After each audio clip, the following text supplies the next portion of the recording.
நம்மளோட வாழ்க்கை பயணத்துல நாம கடந்து வர மனிதர்கள் எல்லாருமே ஒண்ணு நம்ம வாழ்க்கையில கிடைக்கிற வரமா இருப்பாங்க, இல்லனா அனுபவத்தை கொடுக்கிற போதகர்களா இருப்பாங்க. அனுபவங்களால வரங்கள் பெற, வரங்களால வாழ்க்கை அழகாக. மனதோடு பேசலாம் வாங்க. தொடர்பு கொள்ள 0443602994 0443042277. இன்னைக்கு நம்ம நிகழ்ச்சியில மனநல மருத்துவர் மேய்கண்டாம் மற்றும் மனநல ஆலோசகர் ஜெயசுதா வந்திருக்காங்க. ரொம்ப நன்றி நீங்க நிகழ்ச்சிக்கு வந்ததுக்கு. நம்ம கூட பெங்களூர்ல இருந்து பிரதாப் இணைப்புல இருக்காங்க. வணக்கம் பிரதாப். மேடம், இது என்னோட சன் 11 years old. சொல்லுங்க பிரதாப். வணக்கம் மேடம், இது என்னோட சன் 11 years old சன்ன பத்தி சொல்லுங்க பிரதாப். ஆக்சுவலா அவனுக்கு சாயில் பண்ற பழக்கம் இருக்கு ஜட்டிய. இப்போ கொஞ்சம் முதல்ல ரொம்ப அதிகமா இருந்தது, இப்ப கொஞ்சம் கம்மியா இருக்கு. என்ன பழக்கம் பிரதாப்? சாயிலிங் த அண்டர்வேர். அதான் அது. அப்போ அவன் டாய்லெட் அது நாங்க சொன்னா வந்துட்டு அவங்க கேக்குறது இல்ல. இருந்தாலும் அவன் விளையாடும் போதெல்லாம் எல்லாம் நார்மலா எல்லாம் விளையாடுறான். மத்தபடி ஐக்கியூல அவனுக்கு நல்லாவே இருக்கு. சில சமயம் இந்த ப்ராப்ளம் டாய்லெட் வந்து இந்த ப்ராப்ளம் இருக்கு அவனுக்கு. அத அடக்கிக்கிறான். சில சமயம் வந்து கட்டிலையும் சில சமயம் போயிடுறான். முதல்ல ஜாஸ்தி இருந்தது, இப்ப கம்மியாயிடுச்சு. ஆனா அப்பப்ப இன்னும் கூட இன்னும் கொஞ்ச நாள் அப்பப்ப நடந்து அவனால கண்ட்ரோல் பண்ண முடியல. இதுக்கு மன ரீதியான ஏதாவது காரணம் இருக்குமா, இல்ல அதை எப்படி கண்ட்ரோல் பண்ற, இந்த பழக்கத்தை மாத்தணுங்கிற ஒரு அதுக்கு ஆலோசனை சொன்னீங்கன்னா நல்லா இருக்கும். கண்டிப்பா பிரதாப். டாக்டர் மேய்கண்டா அவரோட. பிரதாப், உங்க பையன் வந்து இந்த மாதிரி சாயில் பண்றாரு சொன்னீங்க இல்லையா, அது வெறும் யூரின் மட்டும் தான் ஆகுதா, சில சமயம் மோஷனும் ஆயிருதா? அந்த மாதிரி யூரின் பண்றது இல்லைங்க, மோஷன் மட்டும் தான். நைட்ல வந்து தூங்கி எந்திரிக்கும் போதும் சில நேரங்கள்ல இந்த மாதிரி இருக்கா? நைட்ல தூங்கி எந்திரிக்கும் போது காலையில பாக்கும்போது அந்த மாதிரி சாயிலா இருக்கா? இல்ல, காலையில பண்றது இல்லைங்க. பகல் நேரங்கள்ல தான் இல்லையா? பகல் நேரங்கள்ல கூட இல்ல. அவன் நார்மலா வந்துட்டு ஸ்கூலுக்கு போற அவசரத்துல அவருக்கு டாய்லெட் போகாம கிளம்பிடுவான். அப்ப திரும்ப வர போகும்போது ஈவினிங்ல பாத்தீங்கன்னா மறுபடியும் வந்து டாய்லெட் போகாம விளையாடுறதுக்கு போயிடுவான் வந்தோடனே. அப்புறம் வந்தா அவன் டாய்லெட் போகணுங்கிற ஒரு இது அர்ஜி இருந்தா கூட அடக்கிட்டு அவன் அப்படியே அந்த விளையாட்டு மும்பரத்துலயே இருந்துருவான். கொஞ்ச நேரம் கழிச்சு நைட்டு வந்து பார்க்க போகும்போது சேஞ்ச் பண்ண போகும்போது பார்த்தா கொஞ்சமா இது பண்ணிருப்பான். அதுக்கப்புறமா அவனுக்கு ரொம்ப அர்ஜென்சி வந்தாலுமே அவன் போக மாட்டான். நார்மலாவே அவன் அடக்கிக்கிறான். என்ன ப்ராப்ளம் அவனுக்கு சொல்லி பார்த்தாலும் அவனுக்கு அவன் கேட்க மாட்டேங்கிறான். கேஷுவலா சிரிச்சுட்டே அவாய்ட் பண்ணிடுவான். எனக்கு போர்ஸும் பண்ண முடியல எங்களால. இது சின்ன வயசுல இருந்தே நிறைய பசங்களுக்கு வந்து இந்த மோஷன் போறது வந்து அது ரொம்ப அருவருப்பா நினைப்பாங்க. அவங்க அந்த மாதிரி நினைக்கிறதுனால வந்து அது முடிஞ்ச வரைக்கும் தள்ளி போட பார்ப்பாங்க. அதுக்கப்புறம் மோஷன் இறுக்கமாகறதுனால அவங்க வரும்போது ஒரு லேசா வலி இருந்தாலும் அந்த அருவருப்பு இன்னும் அதிகமாகும். அது ஒரு சைக்கிள் மாதிரி தொடர ஆரம்பிச்சிடும். இதனால வந்து இதை ஒரு நாங்க யூஸ்வலா இதை வந்து ஃபங்க்ஷனல் கான்ஸ்டிபேஷன் சொல்லுவோம். அது அவங்களோட நடத்த ரீதியா இருக்குமே தவிர அவங்களுக்கு ஒரு மன ரீதியா பிரச்சனைகள்லாம் இருக்கிறதுக்கு வாய்ப்புகள் கம்மி. அப்படியே அது மனரீதி பிரச்சனையா இருந்தாலும் மனநல பிரச்சனை இல்லாம அவருக்கு இருந்தாலும் இந்த பிரச்சனைக்கு வந்து அவரோட இந்த டாய்லெட் ட்ரைனிங்னு அவருக்கு ட்ரைனிங் கொடுக்கணுமே தவிர வேற எதுவும் நம்ம வந்து பண்ண வேண்டியது இருக்காது. அந்த டாய்லெட் ட்ரைனிங்க்கு டெய்லி கரெக்டா அவருக்கு காலையில வந்து நீங்க என்ன பண்ணலாம், ஒரு பிஹேவியர் சார்ட் மாதிரி ஒரு சார்ட் போட்டு அவரோட ஆக்டிவிட்டிஸ்ல காலையில எழுந்த உடனே இந்த மாதிரி டாய்லெட் போனா அவருக்கு ஒரு டிக் போடுற மாதிரி டாய்லெட்ல எவ்வளவு முதல் இனிஷியலா வந்து அவர் உட்கார வைக்கிறதே பெரிய விஷயமா இருக்கலாம். உட்கார்ந்தாலே வந்து ஒரு டிக் போட்டு அவர் கொஞ்சம் என்கரேஜ் பண்ணி தட்டி கொடுத்து அந்த உட்கார்ந்ததுக்காக வந்து ஒரு சின்ன கிஃப்ட் மாதிரி உங்களால வந்து எந்த அமௌண்ட் கொடுக்க ஒரு 5 ரூபாய் கீழேன்ற மாதிரி ஒரு சின்ன கிஃப்ட் ஏதாவது வாங்கி கொடுத்து கொஞ்சம் ட்ரெயின் பண்ணி தட்டி கொடுத்து கொஞ்சம் கொஞ்சமா அந்த சார்ட்ல வந்து அப்புறம் ஒரு ரெகுலரா போக ஆரம்பிச்சாருன்னா குட்டு போட்டு ஸ்டார் போட்டு நீங்க சைன் பண்ற மாதிரி ஸ்கூல்லயும் டீச்சர்கிட்ட இதை இன்ஃபார்ம் பண்ணுங்க. அவங்களும் சேர்ந்து கோஆர்டினேட் பண்ணா ஸ்கூல்ல அவர் கொஞ்சம் எப்படியும் அந்த சில்ட்ரன் வந்து அடக்க முயற்சி பண்ணும்போது அவங்க கொஞ்சம் நெளியறதெல்லாம் ஈஸியா கண்டுபிடிக்கலாம். அந்த நேரங்கள்ல அவங்களை கரெக்டா உட்கார வைக்கணும். கொஞ்சம் யாராவது கொஞ்சம் வீட்டுல ஒருத்தரும் டீச்சரும் கொஞ்சம் முயற்சி பண்ணி இந்த அவரோட அந்த அடக்கிற நேரங்கள்ல அவர் நெளியறதெல்லாம் பார்த்து கொஞ்சம் முயற்சி பண்ணாங்கன்னா இந்த நடத்தையே மாத்திரலாம். மற்றபடி நீங்க பயப்பட்டு எதுவும் இதுக்காக வந்து நீங்க மன ரீதியா எதுவும் பார்க்க வேண்டியதெல்லாம் இருக்காது. பட் ரெகுலரா ட்ரெயின் பண்ணுங்க. அந்த ட்ரைனிங் பத்தி மேலும் தெரிஞ்சுக்கிறதுக்கு இதுக்கு ஆலோசகர்கள் ஹெல்ப் பண்ணலாம். மனநல ஆலோசகரும் சரி, பீடியாட்ரிஷியனும் ஹெல்ப் பண்ணுவாங்க. பிரதாப், டாக்டர் சொன்ன மாதிரியான பயிற்சிகளை உங்களுடைய மகனுக்கு நீங்க சொல்லிக் கொடுங்க. மன ரீதியான பிரச்சனை அவருக்கு இருக்குமோ அப்படிங்கிற தேவையில்லாத பயமோ சந்தேகமோ உங்களுக்கு தேவையில்லை. அடுத்ததா அம்பாசமுத்திரம்ல இருந்து கணபதி நம்ம கூட இணைப்புல இருக்காரு. வணக்கம் கணபதி. சொல்லுங்க சொல்லுங்க கணபதி. என் பையன் வந்து எங்க மாமியாட்டுல வளர்ந்துட்டு இருக்கான் சின்ன பிள்ளைல இருந்து. சரிங்க. அவனுக்கு வந்து எங்க மாமியா இறந்த பிறகு அவனுக்கு எதுவும் மனதில் பாதிக்குமா எப்படி? இப்ப அவருக்கு என்ன வயசு ஆகுது கணபதி? அவனுக்கு 8 வயசு 3 மாசத்துல இருந்து அங்கதான் பிறந்ததுல இருந்து அங்கதான். எனக்கு வந்து அம்மா அப்பா கிடையாது. சரிங்க. ஆமா, பாட்டி வந்து அம்மான்னு தான் அவன் சொல்லுவான். சரி. அதனால அவன் எதுவும் பாதிப்பு வருமா பின்னாடி? இதனால ஏதாவது பாதிப்பு வருமா நம்ம கேட்கலாம் கணபதி. ஜெயசுதா மேம். பாட்டிக்கிட்ட வளர்றதுனால எதுவும் பாதிப்பு வருமா அப்படிங்கறது உங்களுடைய பயமா இருக்கு. பாட்டிக்கிட்ட வளர்ந்தா அவங்க இறந்ததுக்கு பிறகு அவன் எப்படி ஆவான் அப்படிங்கறது வந்து உங்க கவலையா இருக்கு. பட் இப்ப அவன் எப்படி இருக்கான்? உங்க பையன் சந்தோஷமா தானே இருக்கான்? கணபதி, இப்ப உங்களுடைய மகன் வந்து பாட்டி வந்து அம்மான்னு தான் கூப்பிடுவான், பாட்டின்னு கூப்பிட மாட்டான். இப்ப உங்க பையன் சந்தோஷமா தானே இருக்காருங்க அவங்க பாட்டி வீட்டுல? சந்தோஷமா தான் இருக்கான். வந்து அவர் வளர்றதுக்குள்ள பாட்டிக்கு ஏதாவது ஆச்சுன்னா அவனுடைய மனநிலை பாதிக்குமா அப்படிங்கறது உங்களுடைய கேள்வி இல்லைங்களா?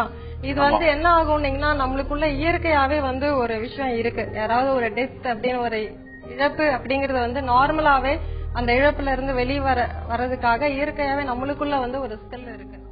அது 3 மாசத்துக்குள்ளேயே வந்து அந்த இது வந்து சரியாயிடும். அதாவது அந்த இழப்பு ஒருத்தவங்க இழந்துட்டாங்க அப்படின்னா அதிகபட்சமா ஒரு 3 மாசம் வரைக்கும் அந்த இழப்பு அவங்களுக்குள்ள இருக்கும். நார்மலாவே 3 மாசத்துக்கு அப்புறமா அது கொஞ்சமா அவங்களுக்குள்ள குறைய ஆரம்பிச்சு நார்மல் லைஃப்க்கு வந்துருவாங்க. இது பெரியவங்களுக்கே. சரிங்களா? சோ வந்து இது குழந்தைதான். அது அவங்க இறந்ததுக்கு அப்புறம் மனநலம் பாதிக்கும் அப்படிங்கறதுக்குலாம் எந்த கவலையும் தேவையில்லை. அவங்க நல்லபடியா இருக்கான், ஹாப்பியா இருக்கான்னா அவன் எல்லா இயற்கையோட ஒத்து போறதுக்கான தன்மை அவனுக்குள்ளேயே இருக்கு. நீங்க இதை நினைச்சு பெருசா கவலைப்படுறதுக்கு ஒண்ணும் இல்ல. கணபதி, உங்களுடைய மகன் அவங்களுடைய பாட்டி இறப்புக்கு அப்புறமா ஏதாவது கவலைப்படுவாரா, அதனால மனசு பாதிக்குமா அப்படின்னு நீங்க கவலைப்பட தேவையில்லை. அதற்கான முயற்சிகள், அதுக்கான இயற்கையாவே நமக்கு அமைஞ்சிருக்கிற அந்த மறக்கிறது அப்படிங்கிற விஷயத்தை பத்தி ஜெயசுதா சொன்னாங்க. அதனால இதை பத்தி நீங்க எந்த கவலையும் கொள்ள வேண்டாம். அடுத்ததா பொள்ளாச்சியில இருந்து தேவி நம்ம கூட இணைப்புல இருக்காங்க. வணக்கம் தேவி. மேம், உங்களோட ப்ரோக்ராம் வந்து நான் சர்ச்சையில தான் பார்த்தேன். நல்லா இருக்குங்க, ரொம்ப யூஸ்ஃபுல்லா இருக்கு. நான் இதை வந்து கலந்துட்டு என்னோட பிரச்சனைக்கு ஒரு முடிவு கேட்டு தெரிஞ்சுக்கலாம் அப்படின்ட்டு நான் கேக்குறேன். சரிங்களா? இப்படி ஒரு ப்ரோக்ராம் வந்து நீங்க டிவில தந்தி டிவில பண்றது எனக்கு இன்னும் ரொம்ப சந்தோஷமா இருக்குதுங்க. சரிங்களா மேம்? நான் பர்சனலா வந்துட்டு நான் ஒரு ப்ராப்ளத்துல வந்து தெரியாம எப்படி அந்த ப்ராப்ளத்தை வந்து நான் சிக்கிட்டேன். நான் அதுல இருந்து வெளியில வரணும்னு நான் நினைக்கிறேன். சரிங்களா? நான் வந்து அப்படி பிரச்சனையாவே சிக்கணும். அவங்களுக்கு வந்து குழந்தைங்க இருக்கு, அவங்க நல்லா இருக்கணும்னு நான் நினைக்கிறேன். நான் எவ்வளவு தூரமோ நானும் சொல்றேன். ஆனா அவங்க அதை புரிஞ்சுக்கிறது இல்லைங்க. நான் சூசைட் பண்ணிடுவேன்னே சொல்றாங்க. நான் வந்து யோகா மெடிடேஷன் அப்படின்னு போயிட்டு நான் செல்ஃபா என்னை ஸ்டடி பண்ண பாக்குறேன். எனக்கும் ஒரு குழந்தை இருக்கு. எல்லாம் நாங்க எல்லாம் ஒரே ஊர்லதான் இருக்கோம். லைஃபுக்கு நாங்க இருக்கோம்னு நாங்க நினைக்கிறோம். அது எனக்கும் தெரியுது. நான் எவ்வளவு சொன்னாலும் அவங்க புரிஞ்சுக்கிறதுல நானும் என்னோட மனசை வந்து செல்ஃப் கான்பிடண்டா வச்சுக்கிறதுக்கு நான் யோகா மெடிடேஷன் இந்த மாதிரி எல்லாம் பண்ணி செல்ஃபா நான் என்னை வச்சுக்கிட்டாலும் அவங்க வந்து என்னை அப்படி சொல்றாங்க. எனக்கு அவங்க இந்த மாதிரி ஒரு மனம் அந்த மாதிரி டாக்டர் கிட்ட நான் கூட்டிட்டு போகுமா, இல்ல செல்ஃபா என்ன ஸ்டடி பண்ணிட்டு நான் அவங்கள வாங்கி பண்ண முடியுமா? நான் இந்த பிரச்சனை இருந்து எப்படி ரிலீவ் ஆகுது? எனக்கு ஏதாச்சும் சஜஷன் சொல்லுங்க. தேவி, நீங்க வருத்தப்படாதீங்க. தேவி, கவலைப்படாதீங்கம்மா. நம்ம டாக்டர் கிட்ட கேட்கலாம். டாக்டர் மேகண்டா. தேவி, நீங்க சொன்னதை வச்சு உங்க கஷ்டமான நிலை புரியுது. நீங்க என்ன சொன்னீங்கன்னா, நீங்க ஒரு குடும்பத்துல இருந்துகிட்டு இன்னொருத்தர் வந்து ஏற்கனவே இன்னொரு குடும்பத்துல குழந்தைகள்லாம் இருக்கிற ஒரு நபரோட வந்து நீங்க வந்து நெருக்கமா பழகுற மாதிரி சொல்றீங்க. அத வேண்டான்னு நீங்க இப்ப முடிவெடுத்து வந்துட்டீங்க இல்லையா? நீங்க வேண்டான்னு சொல்லி அவர் கேட்க மாட்டேங்கிறாரு, அப்படித்தானே சொல்றீங்க? ஆமாங்க. நீங்க உங்களோட போன் நம்பர் இல்ல உங்களோட கான்டாக்ட் டீடைல்ஸ் இல்ல அவரை தவிர்க்கிறதுக்கு ஏதாவது முயற்சி பண்ணி பாத்தீங்களா?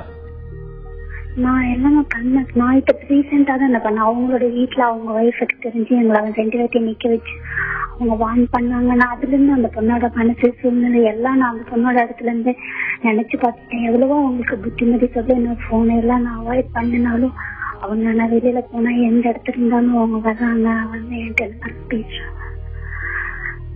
நான் இவ்வளவு இது சொல்றேன். எனக்கும் வந்து போறது உண்மைதான் சார். ஆனாலும் அவங்க ஃபேமிலியில நல்லா இருக்கணும்னு நான் நினைக்கிறேன். நானும் இருக்கணும்னு நினைக்கிறேன். அதனால அந்த யோகா மெடிடேஷன் நான் ரொம்ப எடுத்துக்கிறேன். அவங்க எப்படி நான் ஸ்டடி பண்ண முடியும் சார்? என்னையும் ஸ்டடி பண்ணிக்கணும், அதே சமயம் அவங்களையும் ஸ்டடியா இருக்கிறதுனால ஏதாச்சும் சொல்யூஷன் எனக்கு இல்ல.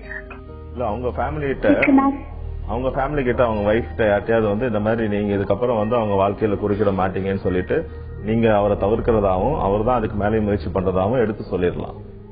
கொஞ்சம் அவங்க ஃபேமிலியில வந்து கொஞ்சம் இதை புரிஞ்சுக்கிட்டு நடக்கிறவங்ககிட்ட எடுத்து சொல்லலாம். அதுக்கு மேலேயும் வந்து அவர் உங்களை தொடர்பு கொள்ள முயற்சி பண்றாருன்னா அதுக்கு வந்து இது உங்க பொறுப்பு இல்லை. நீங்க இதை நினைச்சு ரொம்ப உங்க மனசுக்குள்ள எல்லாரையும் நம்ம சரி பண்ணணும்னு வந்து நீங்க சுய பொறுப்பா இவ்வளவு இது எடுத்துக்க வேண்டாம். ஒரு நாள் பழகுனீங்க, அந்த உங்களுக்கு கஷ்டம் இருக்கும், எல்லாம் புரியுது. அதுல இருந்து நீங்க வெளியே வந்துட்டீங்க, அதை நீங்க தவிர்க்கிறதுக்கு நீங்க வந்து திடமா ஒரு முடிவு எடுத்திருக்கீங்கன்னா இது வரவேற்கக்கூடிய முடிவு தான். சமூகத்துக்கு ஒத்து போற மாதிரி முடிவு எடுத்திருக்கீங்க. முடிவு எடுத்துட்டீங்கன்னா நீங்க வந்து ஒதுங்கிட்டு உங்க குடும்பத்தை மட்டும் பாருங்க.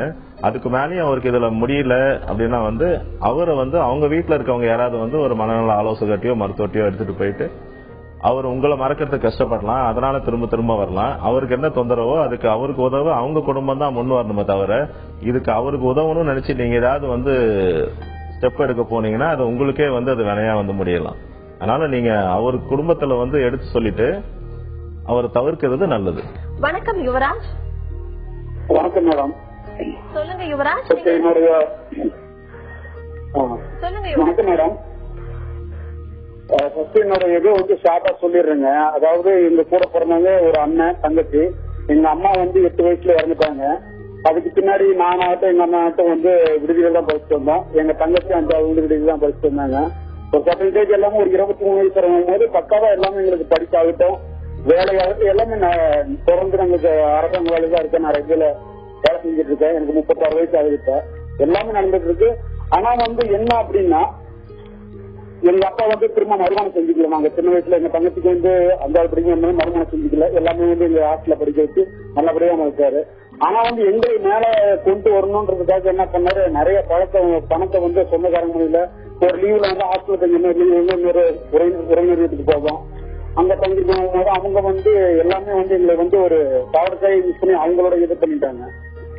இந்த ஒரு மனநிலையே எங்க ஒரு 3 பேத்துக்குள்ளாரையுமே எங்க உடன்பிறந்த 3 பேத்துக்குள்ளாரையே வந்து ஒரு உறவுகளை வந்து மேம்படுத்த முடியல. எல்லாமே விடுதலை படிச்சதுனால சரி கல்யாணம் ஆன பின்னாடி சரி எல்லாரும் ஒரு ஃபேமிலியா இருக்கலாம்னா ஒரு ஃபேமிலியாவும் இருக்க முடியல. ஹலோ சொல்லுங்க யுவராஜ், நீங்க எதை கேட்க விரும்புறீங்கன்னு கொஞ்சம் தெளிவா சொல்ல முடியுமா?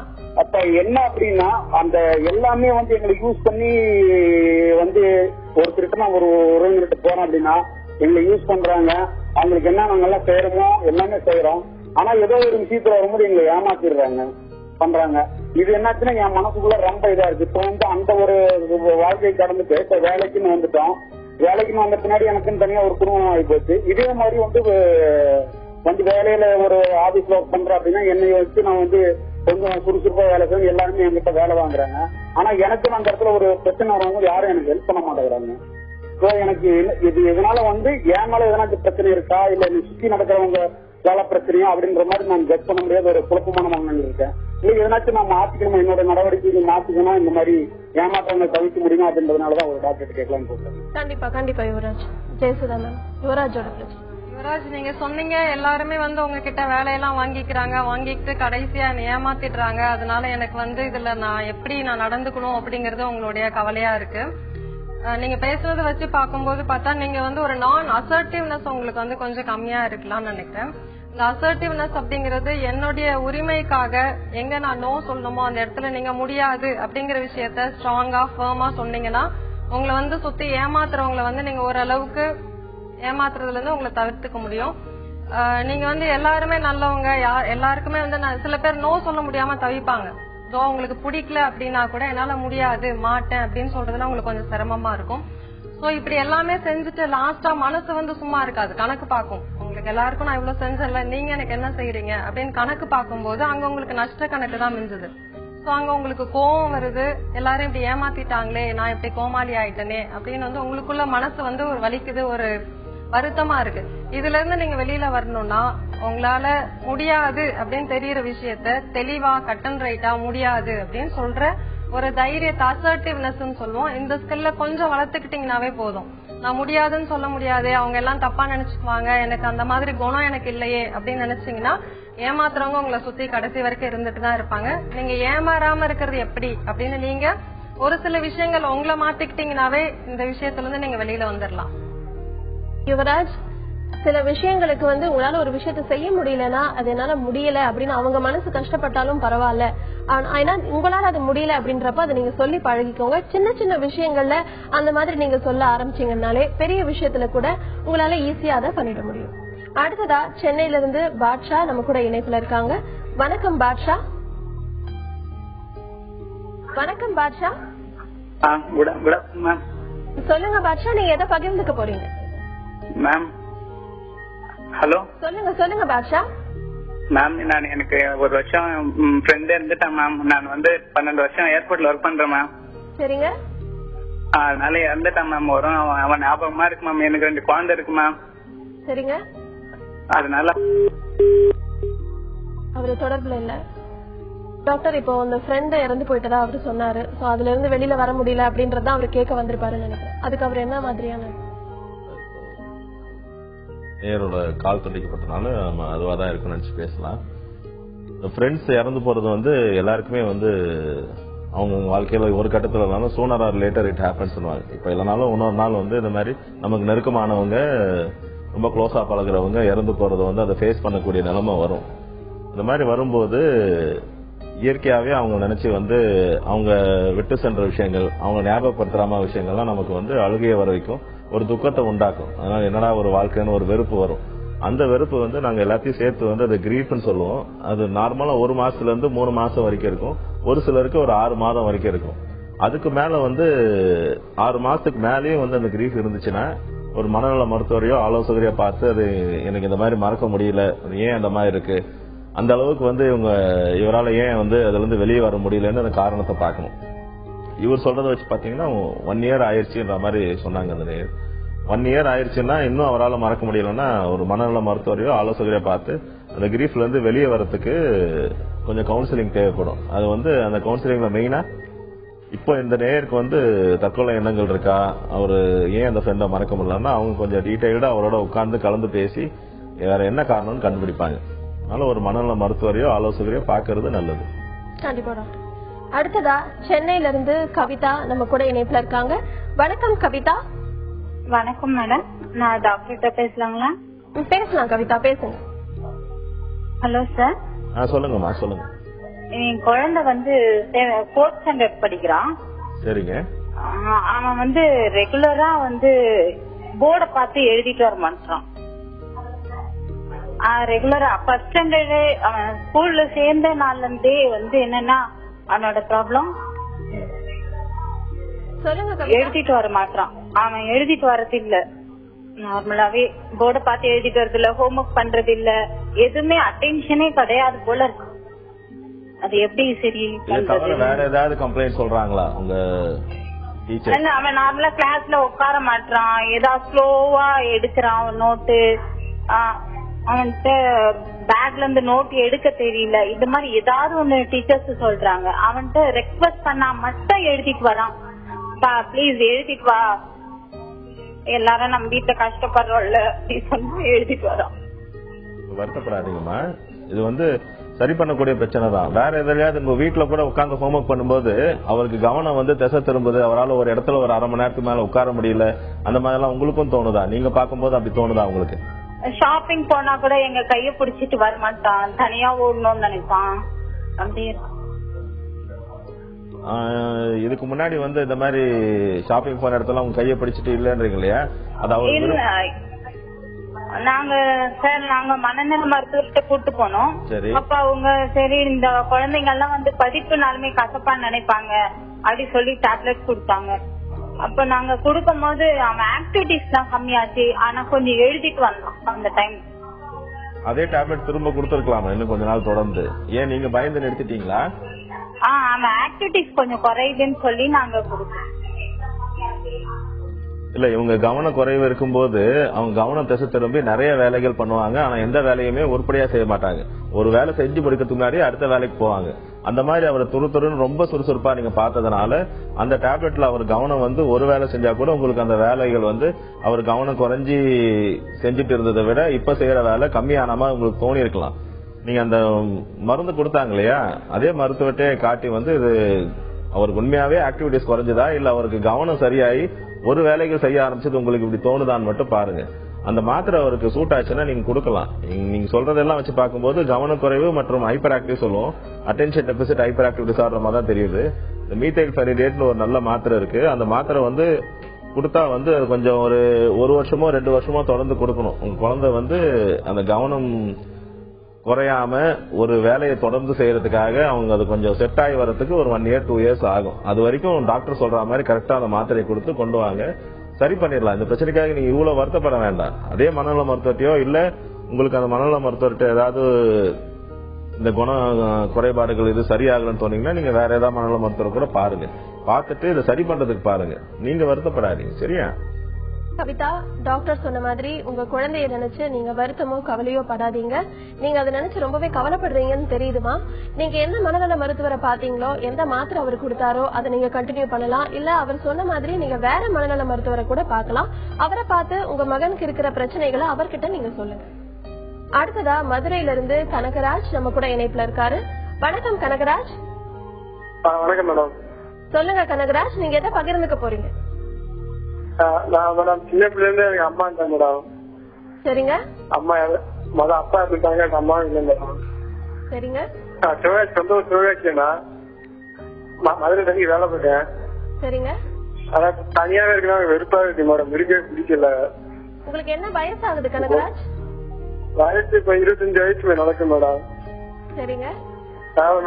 அம்மா அப்பா இருந்தா கரெக்டா வாழ்க்கை வந்திருக்காங்க, எல்லாம் தப்பாவே ஆயிடுச்சு. ஆனா இருக்கவே பிடிக்கல, ஒரு மாதிரியாவே இருக்கு. சரி கனகராஜ். என்ன தனியா இருக்கனால அந்த மாதிரி இருக்கா இல்ல என்னன்னு ஒன்றும் தெரியல எனக்கு.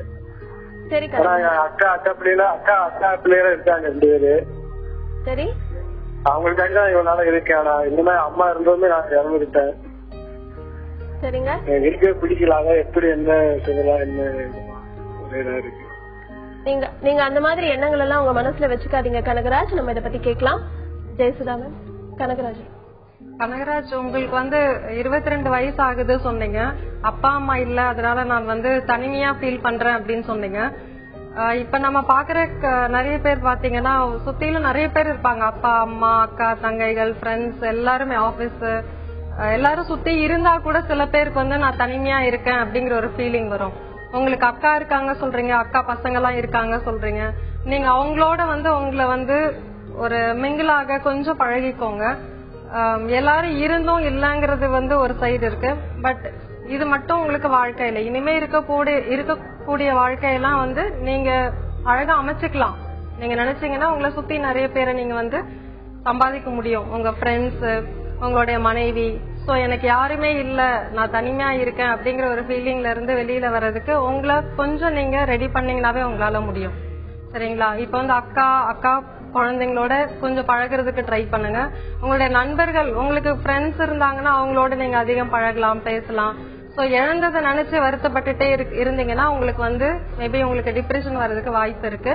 பட் அந்த அளவுக்கு விடாம இருக்கணும்னா நீங்க உங்க ஃப்ரெண்ட்ஸ், உங்க அக்கா குழந்தைகளோட பழகிறதுக்கு முயற்சி பண்ணுங்க. சென்னையில இருந்து சுமதி நம்ம கூட இணைப்புல இருக்காங்க. வணக்கம் சுமதி. வணக்கம் மேடம். சொல்லுங்க சுமதி, நீங்க எதை பகிர்ந்துக்க போறீங்கம்மா? இல்ல, எனக்கு ஒரு ப்ராப்ளம் இருக்கான்னு தெரிஞ்சுக்கணும், டாக்டர் கிட்ட கேட்டு. கேளுங்க சுமதி. ஹலோ, சொல்லுங்க சுமதி. இல்ல மேடம், எனக்கு ஏதாவது ஒரு சின்ன ஒரு பிரச்சனைனா கூட அடிக்கடி வந்து அழுகு வந்துட்டே இருக்கு. அதை சமாளிக்க முடியல. ஆனா சின்ன ப்ராப்ளமா தான் இருக்கு. ஆனா எந்த மாதிரியான விஷயங்களுக்கு உங்களுக்கு அழுக வருது சுமதி? அது எனக்கும் என் ஹஸ்பண்டுக்கு சின்ன வாய் வார்த்தையில ஏதாவது பிரச்சனை வந்தா கூட அவங்க அமைதியா தான் போறாங்க. ஆனா எனக்கு ஏதோ ஒரு மாதிரி இன்செக்யூரிட்டி அந்த மாதிரி ஃபீலிங்னால டக்குன்னு அழுகதான் வருது தனியா இருக்கும் போது. அதுக்கு அவங்க நான் சொல்றதுக்கு அவங்க ஓகே சொன்னாதான் எனக்கு அந்த இதே போகுது. ஹஸ்பண்ட் கிட்ட மட்டும் இல்ல, எங்க அம்மா சுத்தி இருக்க யாரு என்ன சொன்னாலும் தனியா இருக்கும் போது அதை நினைச்சு ஃபீல் பண்ணி அழுத மாதிரி இருக்கு. இதுதான் ப்ராப்ளமான்னு தெரிஞ்சுக்கணும். சரிங்கம்மா. ஜெயசுதா, சுமதியோட இந்த பிரச்சனை. சுமதி, நீங்க சொன்னீங்க அழுக வருதுன்னு சொன்னீங்க. இப்ப உங்களுக்கு தனியா இருக்கும்போது நான் நினைச்சு அழுகுறேன் அப்படின்னு சொல்றீங்க. சோ உங்களுடைய தாட் மேபி முடிஞ்சு போன விஷயங்களை நினைச்சு இப்படி பேசிருக்க கூடாது, அப்படி பேசிருக்க கூடாது, சோ நான் எந்த பிரச்சனைக்கு நான் தான் காரணம் அப்படிங்கிற உங்களுடைய வரியும் உங்களுடைய கில்ட் ஃபீலிங்குமே உங்களுக்கு இந்த அழுகைய அதிகம் வர வைக்கும் அப்படிங்கறது மாதிரி நீங்க சொல்லிருக்கீங்க. பட் இது ஒன்னும் ஒரு பெரிய பிரச்சனை இல்ல. எல்லாமே நம்மளுடைய தாட் தான். நம்மளோட தாட் தான் இந்த அளவுக்கு நம்மள டிஸ்டர்ப் பண்ற ஒரு விஷயம். அதாவது முடிஞ்சு போன விஷயங்களை நினைச்சு அழுகுறது டிப்ரெசிவ் தாட்ஸ்ன்னு சொல்லுவோம். இப்ப நீங்க ஒரு முடிஞ்சு போன விஷயத்த நினைச்சு அழுகுறதுனால உங்களுக்கு எந்த ஒரு விஷயமும் நடக்க போறது இல்ல. சோ நீங்க அழுகுறீங்க அப்படிங்கறது உங்களுக்கு தெரியுது. இது ஒரு பெரிய நோய் இல்ல. இதுல இருந்து நீங்க ஈஸியா வெளியில வர முடியும். சோ எதை நினைச்சா உங்களுக்கு அதிகம் அழுக வருது? உங்க வீட்டுக்கார கூட இருக்கிற சில சண்டை சச்சரவுகளா, இல்ல உங்களுடைய இயலாமையா, இல்ல உங்களுக்குள்ள இருக்கிற ஒரு இன்ஃபீரியர் காம்ப்ளெக்ஸா அப்படிங்கறத ஒரு தெளிவா ஒரு கவுன்சிலர் கிட்ட நீங்க போய் பேசுறீங்கன்னா, ஒரு சைக்காலஜிஸ்ட் கிட்ட ஒரு ஹெல்ப் எடுத்துக்கிட்டீங்கன்னா உங்களுக்கு கண்டிப்பா இந்த டிசீஸ்ல, இது டிசீஸே இல்ல, இது ஒரு மன எழுச்சி நிலை உங்களுக்கு ஹேண்டில் பண்றதுல ஒரு ப்ராப்ளமா இருக்குன்னு நான் நினைக்கிறேன். இது உங்களுக்கு ஒரு பெரிய நோயெல்லாம் கிடையாது. சோ சின்னதா ஒரு கவுன்சிலிங் எடுத்துக்கிட்டீங்கன்னா நீங்க இதுல ஈஸியா வெளியில வந்துடலாம். சுமதி, நீங்க நினைக்கிற மாதிரி உங்களுக்கு ஒரு பெரிய ப்ராப்ளம் எதுவோ இருக்குன்னு நீங்க பயப்பட தேவையில்லை. ஒரு மனநல ஆலோசகர் கிட்ட போனீங்கன்னா இந்த மாதிரியான பிரச்சனை எப்படி வெளிவரணும் அப்படிங்கறதுக்கான ஆலோசனைகளை அவங்க உங்களுக்கு வழங்குவாங்க. அடுத்ததா பாண்டிச்சேரியில இருந்து அப்துல் நம்ம கூட இணைப்புல இருக்காரு. வணக்கம் அப்துல். மேடம், நான் பாண்டிச்சேரியில இருந்து பேசுறேன். சொல்லுங்க அப்துல். நான் ஆக்சுவலா ஒரு 3 வருஷத்துக்கு முன்னாடி அப்ராட்ல ஒர்க் பண்ணிருந்தேன். சரி. அப்புறம் அதுக்கப்புறமேட்டு இங்க நான் வேலையை விட்டு இங்க வந்தோடனே எனக்கு வீட்டுல மேரேஜ் பண்ணி வச்சாங்க. சரிங்க. மேரேஜ் பண்ணி வச்ச பிறகு நான் ஊருக்கு போவேன்னா இங்கேயே பிசினஸ் பண்ணணும்னு சொல்லி ஒரு 4 பிசினஸ் தொடர்ந்து பண்ணேன். சரி. ஒரு பிசினஸ் சரி வரலன்ட்டு இன்னொரு பிசினஸ் சரி வரல, இன்னொரு பிசினஸ் 4 பிசினஸ் தொடர்ந்து போனா 4மே ரொம்ப லாஸ் ஆயிட்டேன். அதனால எல்லாருமே என்ன சொல்ல தப்பா நினைக்க ஆரம்பிச்சிட்டாங்க. எல்லாருமே பணம் எங்க நகை, ஒய்ஃபோட நகை நட்டுங்களாம் எங்க அப்படின்னு கேட்டு என்ன தப்பா நினைக்க ஆரம்பிச்சாங்க. அதனால எனக்கு ஒரு சில நேரங்கள்ல தற்கொலையான எண்ணங்கள் அதிகமா வரும். அப்புறம் எங்களோட மார்க்க விதிப்படி அந்த மாதிரி பண்ணக்கூடாது நான் கொஞ்சம் ஸ்ட்ராங்கா இருந்தாலு. அதனால நான் இப்ப அந்த மாதிரியான எண்ணங்கள் எனக்கு விட்டு போனோம். அதுக்காக நான் என்ன பண்றது மேடம்? அதே மாதிரி விட்டு போனோம் அந்த மாதிரியான எண்ணங்கள் எனக்கு வரக்கூடாது. எனக்கு இப்பதான் ஒரு குழந்தை பிறந்திருக்குது. அவங்களுக்காக நான் என் லைஃப வாழணும். அதனால எனக்கு அந்த மாதிரியான எண்ணங்கள் வரக்கூடாது மேடம். அதுக்கு நான் என்ன பண்ணணும்ன்றது மட்டும் சொன்னீங்கன்னா. எந்த மாதிரியான சூழ்நிலையில உங்களுக்கு இந்த மாதிரியான எண்ணங்கள் வருது அப்துல்? அதான் எல்லாருமே இந்த பணம் கொடுத்த பணத்தை திரும்பி கேட்கும் போது எல்லாருக்குமே நான் கொஞ்சம் கொஞ்சமா கொடுத்து வந்துருக்கிறேன். சரி, லாஸ் ஆனதுல இருந்து கொஞ்சம் லாஸ் ஆனதுல இருந்து அப்புறம் கொஞ்சம் கொஞ்சமா பணத்தை கொடுத்துன்னு வந்துருக்கிறேன். பட் யாருமே நிலைமை புரிஞ்சிக்காம எல்லாருமே ஒரே டைம்ல ப்ரெஷர் பண்ணும் போது எனக்கு ரொம்ப பிரச்சனை ஆகுது. அப்ப அந்த டைம்ல எனக்கு இந்த எண்ணங்கள் வருது.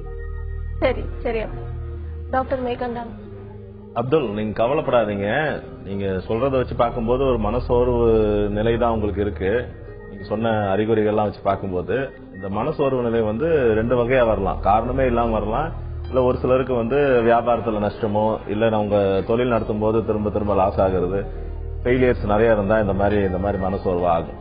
இந்த மனசோர்வுல வெளியே வரதுக்கு நல்ல வைத்தியங்களும் மாத்திரைகளும் மருத்துவர்களும் இருக்காங்க, மனநல ஆலோசகர்களும் இருக்காங்க.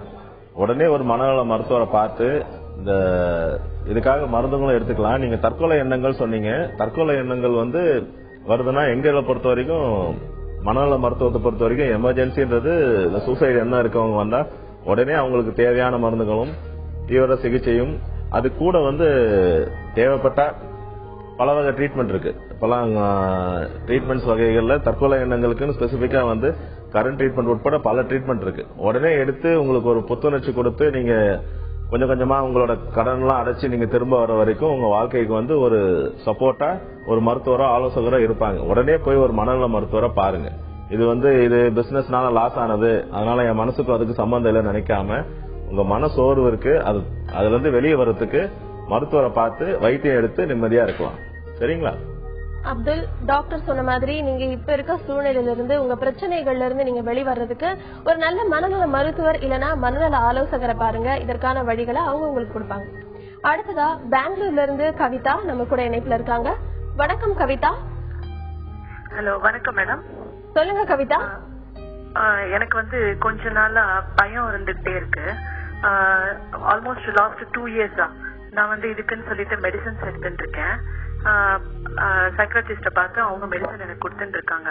பட் ஸ்டில் ஏதாச்சும் நான் வந்து சாரி பிசினஸ் பண்ணிட்டு இருக்கிறதுல இருந்து அது ஏதாச்சும் அந்த பிசினஸ்ல ஏதாவது கெயின்ஸ் வரல இல்ல ஏதாவது லாஸ் கிடைக்குது அப்படின்னும் போது எனக்கு ரொம்ப பயம் வந்துருது. அந்த டைம்ல அப்படியே படபடன்னு இருக்கு. சோ அப்போ இமீடியட்டா என்னோட சைக்காட்ரிஸ்ட பார்த்து அவங்க எனக்கு இன்ஜெக்ஷன்ஸ் ஏதோ குடுக்குறாங்க. அந்த டைம்ல ரெடியூஸ் ஆயிடுது. பட் இப்ப லாஸ்ட் 3 மந்த்ஸா என்ன ஆச்சுன்னா இது கேஸ்ட்ரைட்டிஸ் ப்ராப்ளம் ஜாஸ்தியா இருக்கு.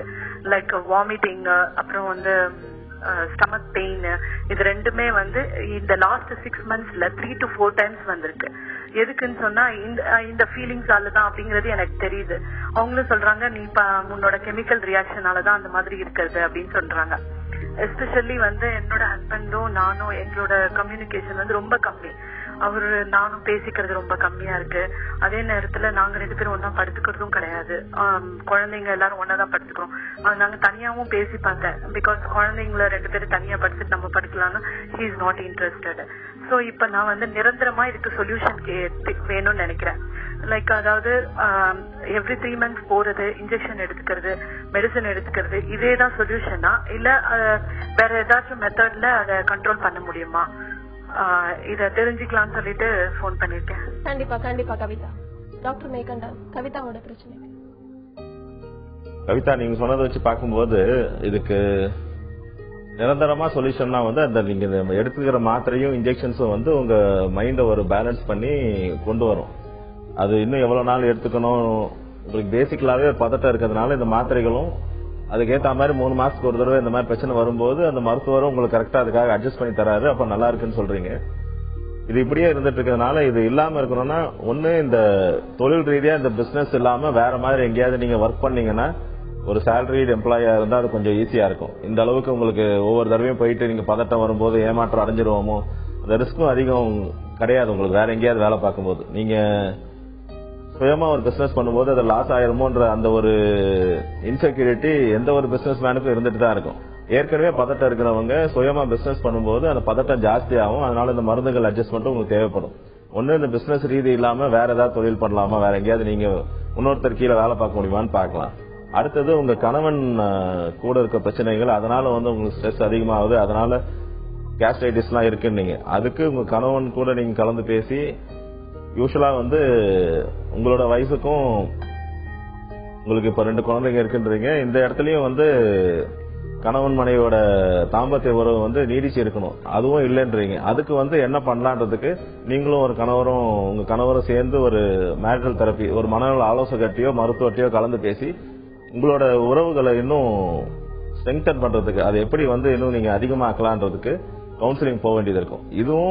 இதுவும் பண்ணா இதுக்கு நிரந்தர தீர்வு கிடைக்கலாம். அதையும் மீறி உங்களுக்கு பதட்டம் இருந்துச்சுன்னா மாத்திரைகள் எடுத்துக்கிட்டு இருக்க வேண்டியதா இருக்கும். ஒரு சில பிரச்சனைகளுக்கு வந்து நிரந்தர தீர்வுன்னு ஒண்ணு இருக்காது. கண்ட்ரோல் தான் பண்ண முடியுமே தவிர நிரந்தர தீர்வுன்னு இருக்காது.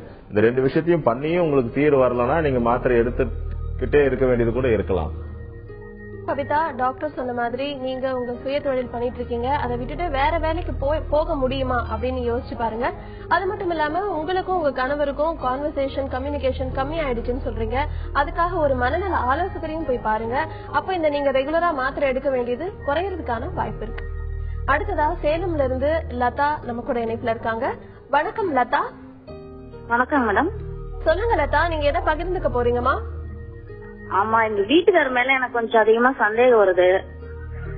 வெளியே போயிட்டு வந்தா கொஞ்சம் லேட்டா வந்தாவோ எதனாச்சும் பண்ணாவோ சந்தேகம் வருது. எதனாலன்னு அதுக்குதான் டவுட் கேக்குது. எவ்வளவு நாளா இந்த மாதிரி சந்தேகம் வருது லதா? இப்ப ஒரு வருஷமா இருக்கு. உங்களுக்கு திருமணமா எவ்வளவு நாளாச்சு? 13 வருஷம் ஆகுது. 13 வருஷம் ஆகுது. சரிம்மா. ஆமா, ஒரு போன் பேசினாவோ இது பேசினாவோ லைட்டா சந்தேகம் வருது. அதனாலதான் எதனால என்னன்னு கேக்குறதா போன் பண்ணேன். சரிங்க. இந்த சந்தேகம் உங்களுக்கு இப்பதான் வருதா இல்ல ஆரம்ப காலகட்டத்தில இருந்தே இருந்துட்டு இருந்துச்சுங்களா? இல்ல, இப்பதான் வருதுங்க மேடம். இப்பதான். சோ இவ்வளவு நாளா உங்களுக்கு அவர் மேல எந்த சந்தேகமுமே இல்ல? இல்ல, அவர் மேல எந்த சந்தேகமும் இல்ல எனக்கு. அதனால எந்த பிரச்சனை இல்ல. இப்பதான் அதிகம் சந்தேகம் வருது. அதனாலதான் அடிக்கடி சண்டை வருது வச்சுக்கோங்களேன். அதனால இந்த சந்தேகம் வந்து இத 2 விதமா பார்க்கலாம். இந்த சந்தேகம் வந்து நிஜமாலுமே அவருடைய நடத்தையில உங்களுக்கு சந்தேகம் ஏதாவது வருதா, நீங்க சந்தேகப்படுற மாதிரி அங்க ஏதாவது மெசேஜஸ் இல்ல வேற யாரு கூடயாவது பேசுறத நீங்க பாத்தீங்களா என்ன அப்படிங்கறத பத்தி நம்ம கொஞ்சம் விரிவா பேச வேண்டியது இருக்கு. இன்னொன்னு வந்து இந்த சந்தேக நோய் அப்படின்ட்டு ஒண்ணு இருக்கு. சோ உங்களுக்கு வந்திருக்கிறது நோயா இல்ல நிஜமாலுமே அவருடைய நடத்தை இல்லையா அப்படிங்கறத நம்ம இன்னும் கொஞ்சம் விரிவா பேச வேண்டியது இருக்கு. எதுவா இருந்தாலும் நீங்க சந்தேகப்பட்டா கூட சந்தேகப்பட்டு சண்டை போட்டுக்கிறது அப்படிங்கறது வந்து ஒரு தீர்வா இருக்க முடியாது. சோ இதுக்கு இந்த சச்சரவு வராம இருக்கிறதுக்கு உங்களை எப்படி நீங்க இதுல இருந்து வெளியில வர முடியும் அப்படிங்கறத பத்தி நீங்க யோசிங்க. இது நோயா இருந்ததுன்னா கண்டிப்பா நீங்க வந்து ஒரு சைக்கியாட்ரிஸ்ட் மனநல மருத்துவர் ஆலோசனை பண்ணி இதுக்கு மெடிசன்ஸ் எல்லாம் இருக்கு, எடுத்துக்கிட்டீங்கன்னா இதுல இருந்து நீங்க வெளியில வந்துடலாம். அடுத்ததா கோவையில இருந்து ஷீலா நம்ம கூட இணைப்புல இருக்காங்க. வணக்கம் ஷீலா. வணக்கம் மேடம். சொல்லுங்க ஷீலா. மேடம் எனக்கு வந்து ஒரு 11 வயசுல ஒரு மூளை வளர்ச்சி இல்லாத குழந்தை இருக்குங்க மேடம். சரிங்கம்மா.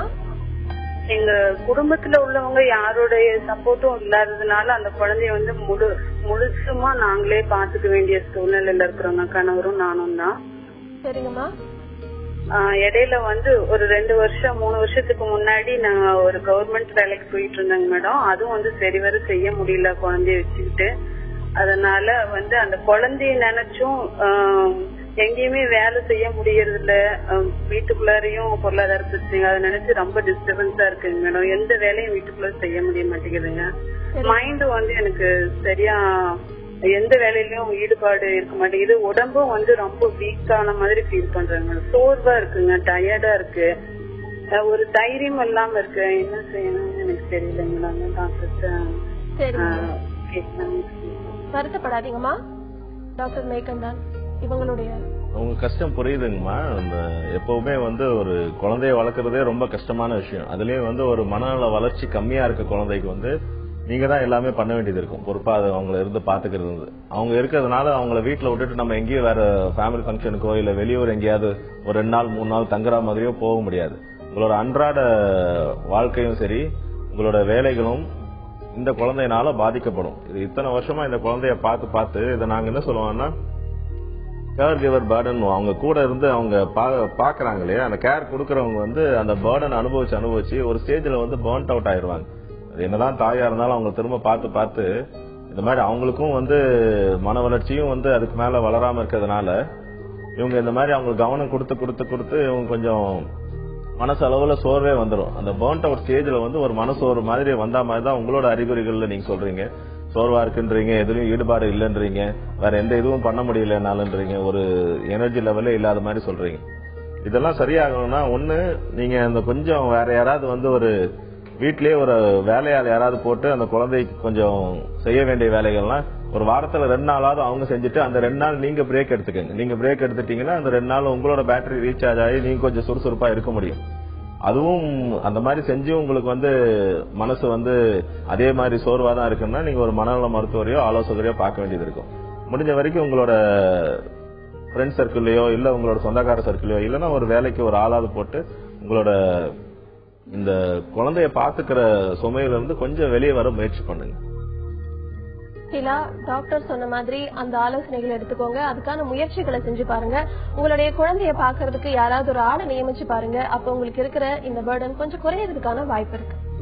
அடுத்ததா சென்னையில இருந்து பாலாஜி நம்ம கூட இணைப்புல இருக்காரு. வணக்கம் பாலாஜி. சார் வணக்கம் சார். சொல்லுங்க பாலாஜி. சார் இது போல எனக்கு இந்த மனசுல ஒரு பயம் இருக்குது அப்படிங்க சார். சரி ஹலோ சொல்லுங்க பாலாஜி, கேக்குது. அதாவது மனசுல ஒரு பயம் இருக்குது. எந்த மாதிரி விஷயத்துக்கு உங்களுக்கு பயம் இருக்கு பாலாஜி? இப்ப எனக்கு ஒரு போன மாசத்துல எனக்கு ஜுரத்துல வாமிட்டு அப்பப்போ வந்து சாப்பிட சொல்லுவோம். சரி. அந்த சாப்பிட அந்த நினைப்பு வந்துன்னே இருக்குங்க. உங்களுக்கு திருமணம் ஆயிடுச்சா பாலாஜி? இல்ல இன்னும். சரிங்க, சொல்லுங்க பாலாஜி. இது எப்படி எடுத்துக்கலாங்க, எப்படி போலாங்கன்னா அது ரொம்ப கஷ்டமா இருக்குது. மனசு ரொம்ப இதுவாகுது. அதாவது ஒரு என்ன சாப்பிட போனாலும் பயம் வருது. ஐயோ சாப்பிட்டா மாட்டேது. சரிங்க பாலாஜி. பேசுதா பாலாஜியோட இந்த பிரச்சனை? பாலாஜி நீங்க வந்து ஒரு தடவை அந்த சாப்பிட்டு வாமிட் வந்த உடனே உங்க மைண்ட் வந்து அதையும் வந்து ஒரு ப்ராசஸ் பண்ண ஆரம்பிச்சிருச்சு. இது வந்து ப்ராசஸிங்னு சொல்லுவோம் நாங்க. இது சாப்பிட்டாவே எனக்கு வாந்தி வந்துருமோ அப்படிங்கிற பயத்தினால அதை அவாய்ட் பண்ணிட்டு இருக்கீங்க. பட் நீங்க யோசிச்சு பாருங்க, முன்ன சாப்பிட்டது எல்லாமே எல்லா டைமும் உங்களுக்கு அதே மாதிரி நடந்திருக்கா அப்படிங்கறத யோசிச்சு பாருங்க. இதுக்காக நீங்க வந்து சாப்பிடாம இருந்து இந்த மாதிரியான நிறைய பேர் பார்த்திருக்கோம் நாங்க. சாப்பிட்டாதானே பிரச்சனைன்னு சொல்லிட்டு சாப்பிடறதே சுத்தமா அவாய்ட் பண்ணிட்டு ரொம்ப அவங்க வெயிட் லாஸ் நிறைய இருக்கும். அந்த மாதிரி எல்லாம் பண்ணாம நீங்க திரும்பியும் முயற்சி பண்ணுங்க. முயற்சி பண்ணி சாப்பிடும் போது நீங்களா சொல்லிக்கோங்க, இது வந்து மாத்தி யோசி அப்படிங்கறது தான் இதுக்கு சிம்பிளா சொல்லணும்னாக்க. நான் சாப்பிட்டதுனால வந்துச்சு அப்படிங்கிற ஒரு விஷயத்துல இருந்து இப்ப நான் சாப்பிட போறேன் ஆனா வராது அப்படிங்கிற உங்களால முடிஞ்ச சில சின்ன சின்ன டெக்னிக்ஸ் நீங்க ட்ரை பண்ணி பாருங்க. எல்லா டைமும் வரணும் அப்படிங்கறது அவசியம் இல்ல. நம்ம 10 விஷயம் நினைச்சோம்னா அதுல ஒரு விஷயம் தான் வந்து நடக்குது, மீதி 9 விஷயம் வந்து நடக்காம போகுது. இல்ல 9 விஷயம் நடக்கும், ஒரு விஷயம் நடக்காம போலாம். சோ அதுல நீங்க உங்களுடைய அந்த சாப்பாடு விஷயத்துல அதை ஃபிட் பண்ணி ஓரளவுக்கு டைல்யூட் பண்ணிக்கிறதுக்கு ட்ரை பண்ணுங்க, டைவர்ட் பண்ணாதீங்க. சோ இதுல இருந்து நீங்க அவாய்ட் பண்ண இந்த பயம் படபடப்பு உங்களுக்குள்ள ஜாஸ்தி ஆகும். சோ இதை ஜாஸ்தியாக விடாம ஓரளவுக்கு டைல்யூட் பண்ண கத்துக்கோங்க. சோ அப்படியே உங்களால முடியல, இது என்னாலே நான் ட்ரை பண்றேன் முடியல மேடம் அப்படின்னா நீங்க இமீடியட்டா ஒரு டாக்டரை வந்து நீங்க போய் அவர்கிட்ட ஒரு ஆலோசனை எடுத்துக்கிறதுல உங்களுக்கு சீக்கிரமா இதுல இருந்து வெளியில வந்துட முடியும். இது ஒன்றும் பெரிய நோயெல்லாம் கிடையாது. ஒரு 2 தடவை 2-3 செட்டிங் நீங்க போனீங்கன்னா இது வந்து உங்களால ஈஸியா சமாளிச்சு வெளியில வர முடியும். இது வந்து மாத்தி யோசி, சிம்பிளா சொல்லணும்னா காக்னிட்டிவ் ப்ராசஸிங் ஆயிருக்கும் உங்க மைண்டுக்குள்ள. இதையும் அசோசியேட் பண்ணி இதனாவே எனக்கு வாமிட் வந்துருங்கிற அந்த பயத்தை வந்து பில்ட் பண்ணிக்கிட்டே இருக்கீங்க. சோ இதை பில்ட் பண்ணாம பிரேக் பண்றதுக்கு நீங்க கத்துக்கிட்டீங்கன்னா ஈஸியா அதுல இருந்து வெளியில வந்துட முடியும். பாலாஜி, ஜெயசுதா சொன்ன மாதிரி நீங்க சாப்பிட்டா எங்க உங்களுக்கு வாமிட் வந்துருமோ அப்படின்னு நினைக்காம அதை கொஞ்சம் மாத்தி யோசிச்சு பாருங்க. அதை தாண்டியும் உங்களுக்கு அந்த மாதிரியான பிரச்சனைகள் தொடர்ந்து இருந்துச்சுன்னா ஒரு மனநல மருத்துவரை நீங்க அணுகலாம். நம்ம நிகழ்ச்சிக்கு வந்து நேயர்களோட கேள்விகளுக்கு எல்லாம் பதிலளிச்சீங்க. ரொம்ப நன்றி டாக்டர் மேகண்ணா. நன்றி ஜெயசுதா. ஒவ்வொருத்தரோட வாழ்க்கையும் அவங்களே எழுதுற நாவல் புத்தகம் மாதிரி. இந்த நாவல்ல 1000 கஷ்டங்கள் சோகங்கள் இருந்தாலும் முடிவுல இந்த நாவல் ஒரு காவியமா மாறுறது நாவலை எழுதுறவங்க கிட்டதான் இருக்கு. வாழ்க்கைங்கிற நாவலை வண்ணமயமான பக்கங்களால நிரப்ப மனதோடு பேசலாம். மீண்டும் நாளை சந்திக்கலாம். அதுவரை உங்களிடமிருந்து விடைபெறுவது அன்புடன் ரேவதி.